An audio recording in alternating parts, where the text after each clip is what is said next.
it's the next level.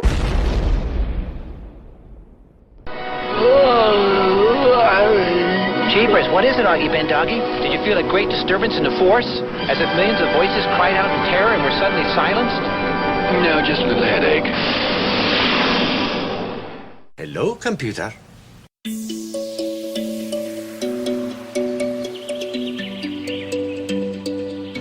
You talking to me?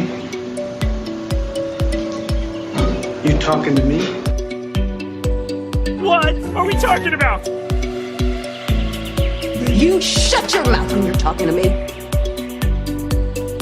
have no idea what you're talking about. No, you're not listening to me! I hate it when people don't listen to me! What? What are you talking about? You're picturing it, and we're talking about it. I'm not picturing that. What in heaven's name are you talking about? Oh, thank you! My name is Keith Bowerman, and this week we're talking about starting a podcast off right. So this is my first real solo foray into podcasting. Prior to this show, I was part of the Oyster Mill Playhouse Radio Theater podcast, which was exactly what it says on the tin, radio theater. So it was very scripted, very nailed down and thought out ahead of time. So this sort of free form, just talking about stuff is a little foreign to me. So I ask you to please excuse the ums and uhs as I try to reach for exactly what it is that I want to say as I'm going through my thoughts here. So far as the show itself goes, I decided to call it This Week We're Talking About because I wanted to keep it a very open format. I didn't want to limit it to comic books and geek culture and things like that. There are a lot of other people, even on my own network, who do that a lot better than I ever could. So, I don't want to just be cribbing off of what other people are doing right now. So, but I do have some geeky things that I want to talk about and also branch into other stuff, music, news of the day, some other stuff like that. So I just wanted to keep it very wide open so we can just do whatever it is that we want to do here. I do intend to have guest hosts in from time to time, maybe at some point pick up a permanent guest host. So I really haven't decided yet. But we're just gonna kind of feel it out here and see where it goes. So I do hope you stick with us. So insofar as me, again, my name is Keith. I'm in my early 40s. I live in South Central Pennsylvania. I am married. I work in human resources. I don't want to go too deeply into to myself and all of that because you'll find my passions and the things that I'm interested in as we go on. So I don't want to really waste a whole heck of a lot of time with that right now.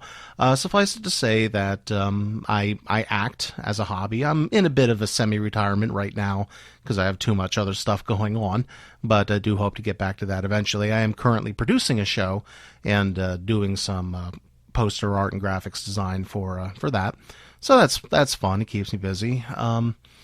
Let's see. Beyond that, big Star Trek fiend. You should see my office. It's covered in Star Trek stuff here, like the Incredible Hulk and Green Lantern, so far as comic books go, and musically, David Bowie and Kiss and Warren Zevon and Elvis Costello, and quite frankly, I listen to just about anything. I've been in a big swing, big band kick lately, so I like that. I like folk. I mean, literally, you should see my record collection. It's tremendous. It's about 800 discs now, last time I looked.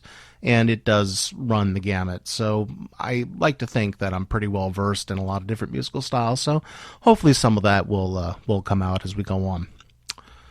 So anyway, so let's go ahead and dive into our topics here. So you see, the thing is, with this medium being flooded with self-professed geeks and nerds and fanboys and fangirls, I find that if you want to get more than a cup of coffee in the big time, if you want to make a splash, you want to start it out right, you got to talk Star Wars. And I don't want to. I am just not interested. I do like Star Wars. Don't get me wrong. I've enjoyed the movies. Hell, I kind of like the prequels too, and the second trilogy isn't that bad. I'm interested in seeing where it goes. Was The Last Jedi a great film? No, it particularly wasn't. But, my childhood is perfectly intact. And I think that's the other thing. And I don't want to go too deep into this here, as I don't want to piss off half my audience right at the start. But, dude, man, you guys really got to chill out with this whole toxic fandom thing. Relax. You don't own this. Really. Yeah. All I'm going to say is you guys owe Kelly Marie Tran a really big apology, and let's move on.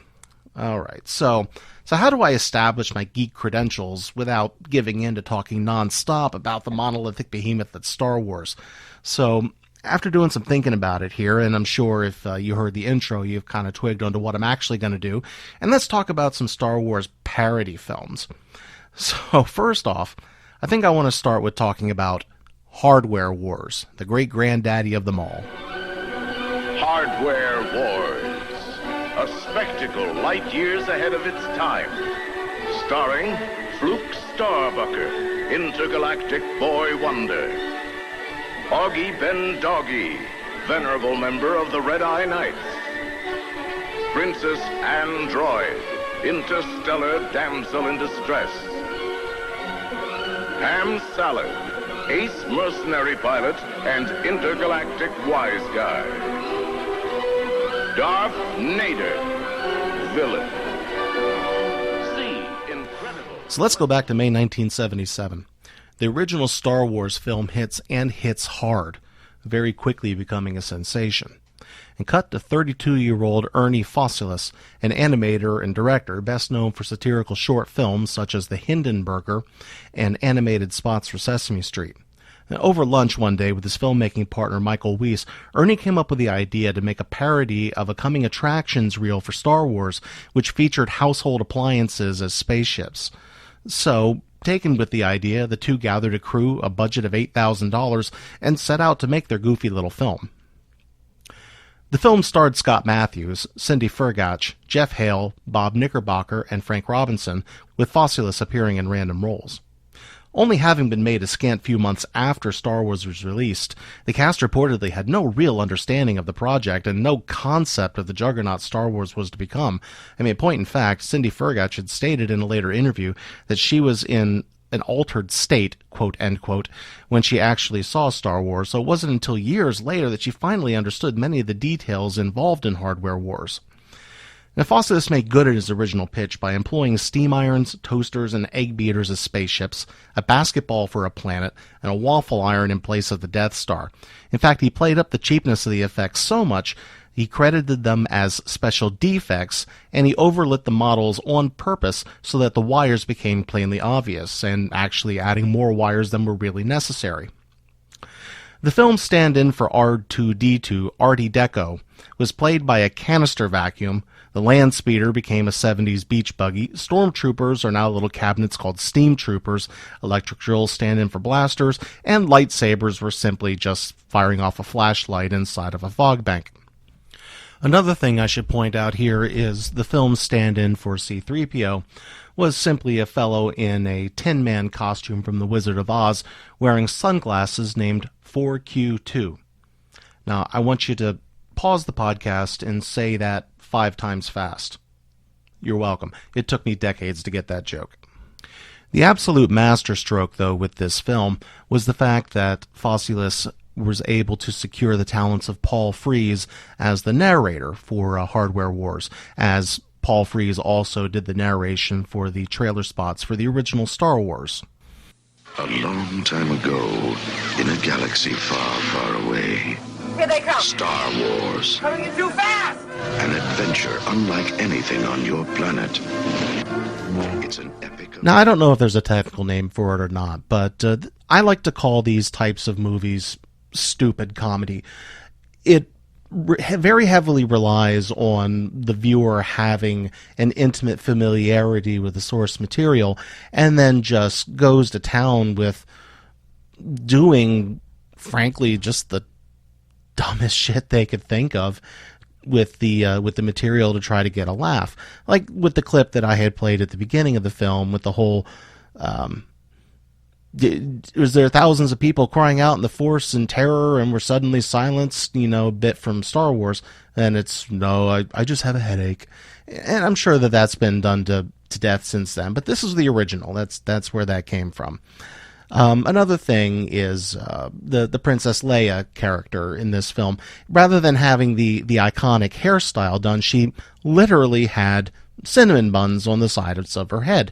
And nobody commented on this anywhere until one point where the stand-in for Chewbacca is a Cookie Monster puppet dyed brown called Chewchilla the Wookiee Monster, who just happens to take notice to them at one point when there's literally nothing else going on. Everybody's just staring stoically forward in the spaceship, and he just notices them and starts to eat them off the side of her head. Just dumb shit, but it's hilarious at the same time. The escape from the Empire at the start of the film with C-3PO and R2-D2, in this case 4Q2 and RD-Deco, the escape pod was represented by a cassette player being held upside down, and they triggered the eject button and the cassette fell out, and that was them escaping. They landed on the desert planet, and as they're shuffling along arguing with each other, you see a woman in the background picking up her beach towel and walking away. You go to the cantina, and it's a San Francisco dive bar circa 1978, just full of interesting looking characters, with this really gnarly parody of Merle Haggard's Okie from Muskogee being played in the background, except it was turned into I'm Proud to Be Obi-Wan Kenobi.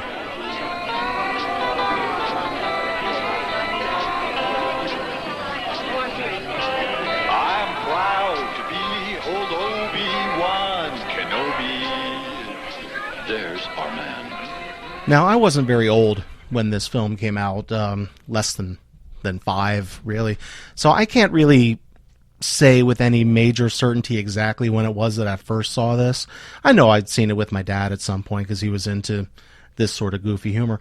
But it's really the kind of thing that's just so dumb and so silly that if you're familiar at all with Star Wars, anybody can get it from being a child on up.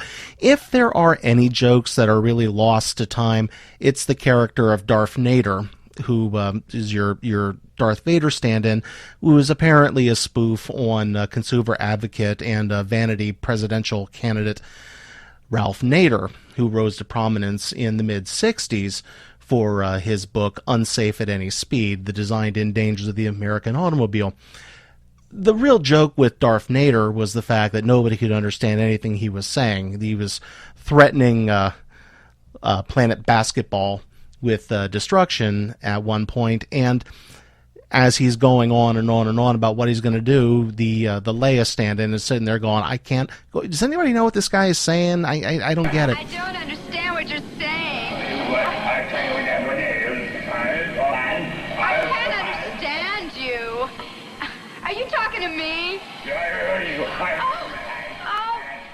And I don't particularly recollect Nader being mumbly or nobody understanding what he's talking about.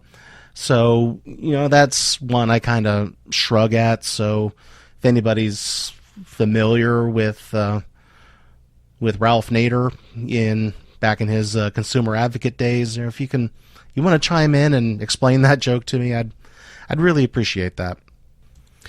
So, moving on. Hardware Wars took about 2 weeks to shoot and about another 4 to 5 weeks of post-production. When that was complete, it made its premiere. And according to what I've seen, it wasn't any sort of an immediate success. The showing at the American Film Institute resulted in absolutely no laughs whatsoever.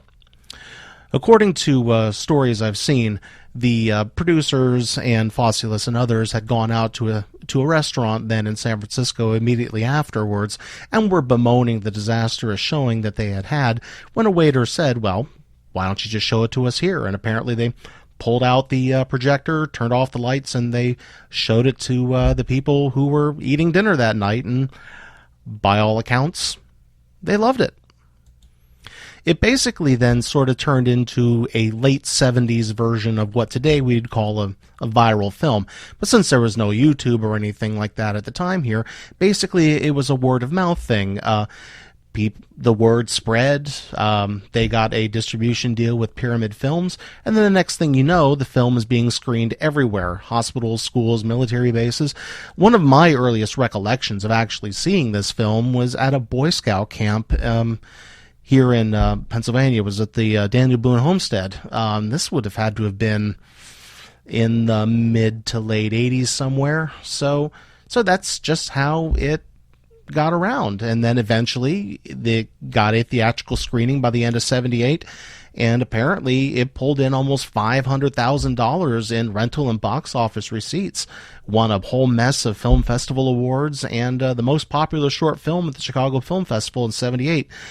And it's apparently done very, very well ever since, spawning a couple of different video releases, a special edition that Fossilis himself was not involved with, and then a re-release after that. So this movie is doing very well for itself for being just a little 13-minute goofy project that, by all accounts, I mean, just was done on a shoestring on a dumb idea, and lo and behold, it turned into technically one of the most profitable films of all time. So there you go. So if anything, if there's any sort of lesson to be taken from the example of Hardware Wars, it's that no matter how stupid your idea might seem to be, man, roll with it. There may be an audience for it out there somewhere. So there you go. Hardware Wars is currently available on YouTube, so I definitely suggest you put it out there. And I'm going to go ahead and put a link on the Facebook site for that as well. So I do hope you check it out and enjoy it. Hardware Wars. You'll laugh. You'll cry. You'll kiss $3 goodbye. Coming soon to a theater near you. Get in line now. May the farce be with you. As there are hundreds, if not thousands, of Star Wars parodies out there, we can't go into all of them. You know, we'll be here all week. But there's another one that I would like to focus on here. And before we go too far into that, I want to first talk about a fellow by the name of Steve Odekirk, who is, by all accounts, a pretty interesting cat with a very, very eclectic career. He was an actor, well, is an actor and writer, producer, and director. He worked on the 1990s run of In Living Color. He directed and wrote the second Ace Ventura movie. He wrote The Nutty Professor, the first Eddie Murphy one. He had produced and written Patch Adams. He was a producer on Crossing Jordan. Most notably, he produced and wrote and created the Nickelodeon cartoon Jimmy Neutron Boy Genius, and going on from there, he made his own film, Kung Pao Enter the Fist, which we are definitely going to talk about because I love that movie. He created directed, produced, wrote, and acted in the 2006 film Barnyard, and he wrote Evan Almighty. You know, a guy just did a ton of stuff. But back along about 1997, he did a show with his production company, O Entertainment, for NBC called The O Show, and it's on YouTube, and I encourage you to check it out. I hope you have a high tolerance for creepy late 90s CGI. That's a lot of what it is. I can kind of see why that special really didn't turn into much of anything for NBC. It's a little forced, it's a little goofy. You know, I'm a fan of the guy, and I'm sitting there going, what the hell am I watching? But moving forward from that here, through his production company of O Entertainment, after he had finished up on Patch Adams, he started a little short film series called Thumbs in 1999, and the first one of these featurettes was a Star Wars parody called Thumb Wars. Apparently, according to the lists in IMDb and in Wikipedia, it's subtitled as Thumb Wars Episode 1, The Phantom Cuticle. I had not seen that myself, but in film, itself is just called Thumb Wars. So basically, the idea of the Thumbs series is all of the characters, with very few exceptions, are literally human thumbs, with the eyes and the mouth of the voice actors superimposed on the thumbs, and the thumbs are dressed. They may have little wigs and little coats on and stuff like that, and that's what the film is. And they're pretty freaky looking, to say the least. Now, he made several of these thumbs films, like, for example, Thumbtanic and Franken Thumb and The God Thumb and stuff like that. But it's Thumb Wars that we're going to concentrate on here today. So, as with Hardware Wars and a lot of other films of this nature, the character names are all puns or jokes of some sort. Like, for example, in Thumb Wars, your characters are Loke, Ground Runner, Princess Bunhead, Scooby-Doob, Ooby-Doo, Banooby. I've recorded this now 3 times, and I still can't say that without laughing. He goes on to say that is the dumbest name in the universe, and I can't really argue. Hand Duet, Crunchaka, Percipio, Black Helmet Man, Beep Boop Beep, and Gabba the Butt. Now, all of the characters, as I mentioned before, are all thumbs, with the exception of Black Helmet Man, Beep Boop Beep, Percipio, and Gabba the Butt. The others are they're all puppets, with the exception of Gabba the Butt, who only appears in one scene, and that's actually it's probably Odenkirk himself, is turned upside down with googly eyes on his chin, making a goo da do da da solo ho ho ho kind of Jabba the Hutt sounds. There's also a puppet master who's Yoda, and he's a full-on puppet, and they completely acknowledge the fact that he's a puppet in the movie, but we'll come to that directly. I know that it's a scene that my friend Kat just absolutely adores, and I love to quote to her every time I see her. So Thumb Wars has a bit more of a cohesive storyline, if you will. It's a half hour long, so it takes some time to develop.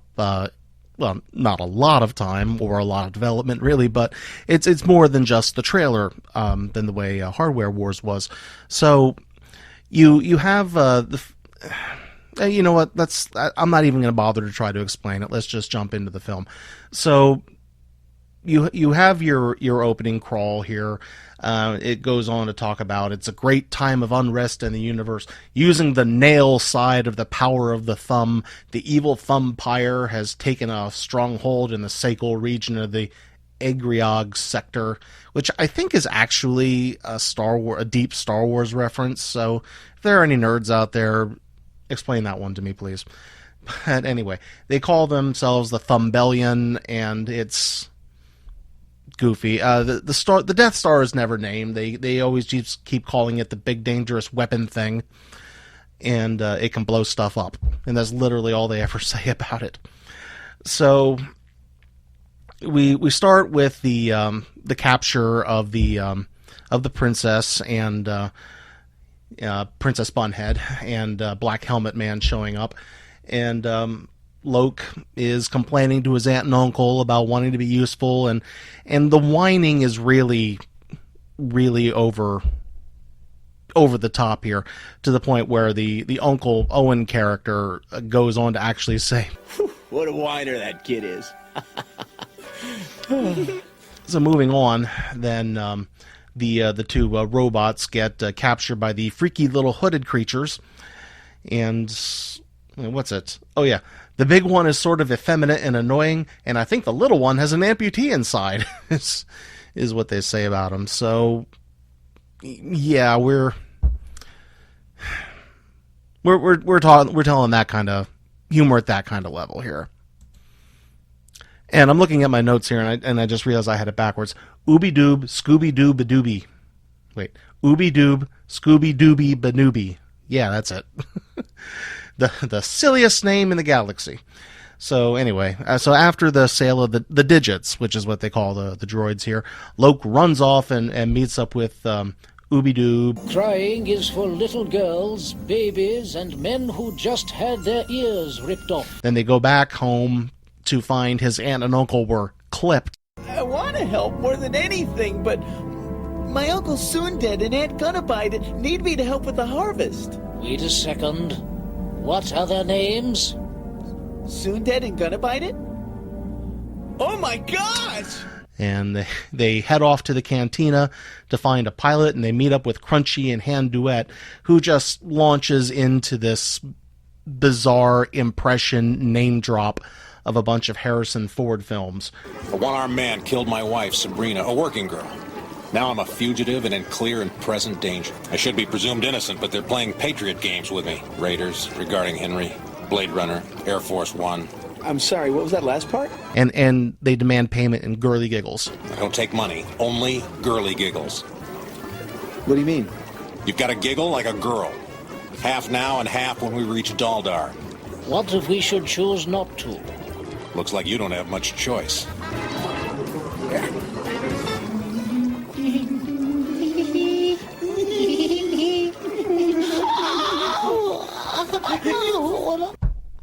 Man, I don't know.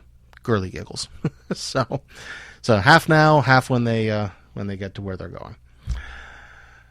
So the name of the ship is Hand's Hand, and it's exactly that, just a ship made to look like a giant hand, and off they fly. And they get caught in a tractor beam outside of the Thumb Star, which apparently can spin planets.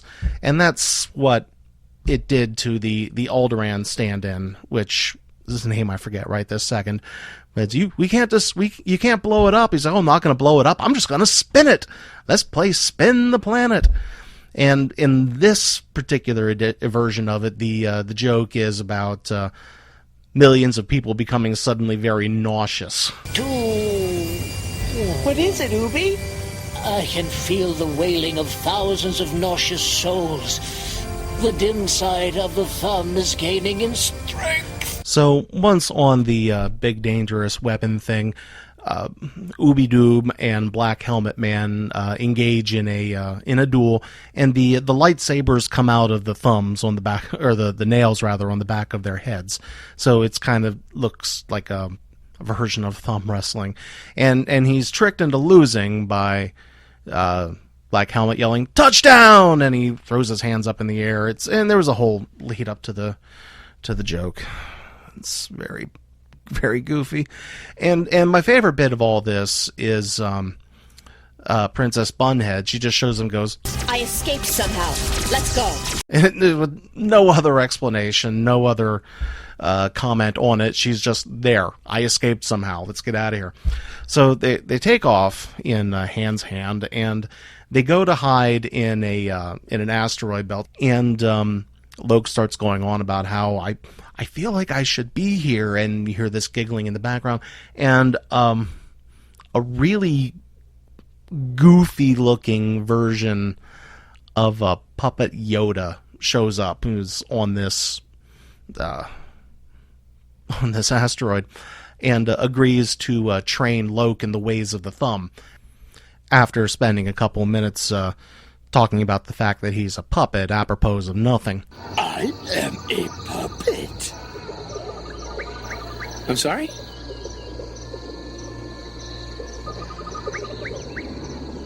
Hand goes into puppet. Arm follows hand. Hand manipulates.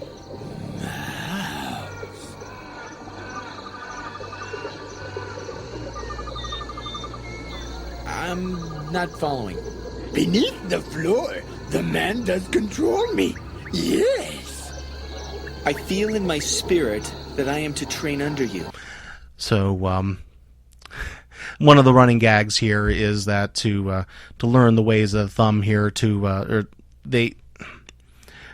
your tongue to mine is the big running joke here. The Ooby Doob did it to Loke, and then the Puppet Master does here as well. They then do kind of a version of the training robot thing on the Falcon here with the Puppet Master holding a fishing rod with a little ball on it, shooting lasers at Loke, and he is woefully bad at it, shooting him in the face, shooting him in the crotch, back and forth, and everybody's just standing there laughing at him. And he's like, "Oh, am I a master yet?" And Puppet's like, "Yeah, sure. Yeah, you're a master." And they're all just laughing at him. And then pompously is like, "Well, then I will lead the rebellion to victory." And it just, everybody falls out laughing. It's, this whole thing is nuts. And I don't want to give away the end. You know how it ends, but there's a couple twists. Some of them are better than others, but they have fist fighters, finger wing fighters. They have a great giant button in the middle of the big dangerous weapon thing that blows it up. So what we have in the Thumb Star is the greatest weapon of mass destruction the universe has ever seen. Luckily, they included a button right here that'll blow the entire thing up. That's odd.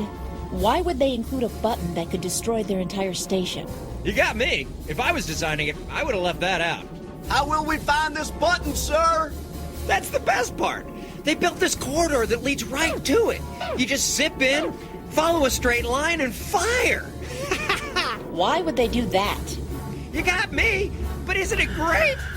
Man, this film is nuts. And I think just adding to the oddity of it is just the way all of the characters look. There are thumbs with eyes and mouths superimposed on them.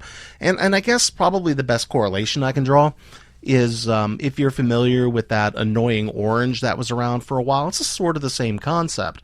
But they just look really, really weird. But it's a lot of fun. And I know I'm probably selling it a little short here by just sort of dismissing it. But it's I'm not dismissing it. I mean, don't get me wrong. I'm saying it's very, very, very silly, and I think that's what they were going for. The kind of choices that Odenkirk seems to make in his comedy writings and such seem to really lean towards this just over the top, sort of dumbness. I mean, go back and look at a lot of the gags in Jimmy Neutron and in Kung Pao Enter the Fist, which is a spectacular example of exactly what I'm talking about, of this just over-the-top, insane, crap. So, I guess I don't want to call this stupid humor the way I did with the previous one. It's because it feels a little bit different. There's an actual story going on here, as hampered, I guess, by what it is. It's a Star Wars parody. They're trying to cram a whole bunch of different comedy elements into it, and a lot of them work better than others. So it's not just... It doesn't feel like it's just throwing stuff at the wall and seeing what sticks in the same way that we did with the previous film that we had discussed, Hardware Wars. There's a little bit more going on with this one here. But yeah, do definitely check it out. Here again, this is another one that lives on YouTube. They show up on Cartoon Network from time to time, so you can check out that as well. And I do believe that there was a DVD release of all of the Thumbs movies that have been created to date. My understanding is that Odenkirk does have a few more in the can that he's not released, and there's a few more that are being planned. So hopefully we'll see some more of those in the future. So yeah, that's Thumb Wars, and I really kind of don't have too much else to say about that one. So that's pretty much all I have to say right now about Star Wars parodies. There are, of course, hundreds more of them. Spaceballs is another big one that comes immediately to mind. So do go to our Facebook page and share with me what parodies you like the best, and share links to them if they exist out on YouTube or Vimeo or Dailymotion or wherever it is that they happen to live, so we can check it out. I'm always interested in seeing more of these things. It's a lot of fun to see the piss taken out of one of your favorite properties every so often. So something else that I want to talk about here before we wrap up is a feature that I do want to start doing, which is something that I like this week. So the thing that I like this week, actually, I found very recently through a posting by NPR on Facebook. It's talking about a Mongolian metal band called The Hu, H-U. And they literally are from Mongolia, and they use native instrumentation and a Mongolian throat singing, which lends really kind of a badass sort of growl to what they're doing. Now, it all is in their native language, so the videos that I had seen were all subtitled. So, but the lyrics are very nationalistic about the Mongol culture, not necessarily, Mongolia itself, but, they talk about their ancestry and the Great Khan and the Kalanite will rise again, and just, that kind of stuff, but not in like a creepy, like, bad sort of way, but just sort of like taking control of your identity and identifying with your ancestors and stuff. So that combined with just the kind of you've got a nice heavy bass and drum sound. The Mongolian guitars are there. It's not as crunchy as one would expect, when you say you're going to listen to some metal.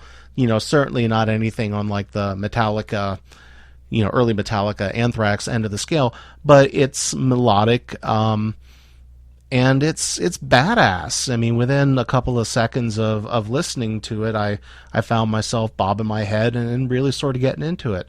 So I'm going to share a very brief clip here, and so yeah, do check them out. My understanding is that they are going to be releasing a record this spring, so hopefully that will be released here in the U.S. so I can get my fingers on it, because I certainly want to hear what else these guys have going on.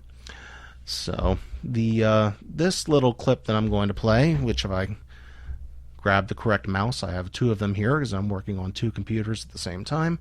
Let's see. This one's, I believe its pronunciation is uve uve u. I could be wrong, but in fact I probably am wrong, but that's the one we're going to do.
With that, we're going to go ahead and bring this cast to a close.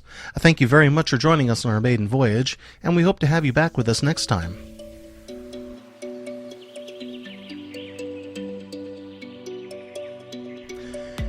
This Week We're Talking About is hosted by Keith Bowerman and produced by Plum Media. Please follow us on Facebook and our other social streams, which will be coming shortly. If you have comments or questions for the cast, please leave us a message on Facebook or drop an email to twwtapodcast@outlook.com. This Week We're Talking About is distributed by the Next Level Podcast Network. Please check out all of the other fine podcasts at www.nextlevelradioonline.com. All clips used are property of their respective owners and were utilized on this broadcast for fair use purposes of review or parody. This week, I was drinking Darjeeling tea with milk and stevia. Good night. We fight to the death. No! You must live to reign over all of us, carrying on the great tradition of royalty, superiority by birthright. Quickly, go and take these droids. I will stay here and be killed in your place. Fine. Pick it up and move it. Yes, come on, quickly, this way. Waiting to be killed, waiting to be killed.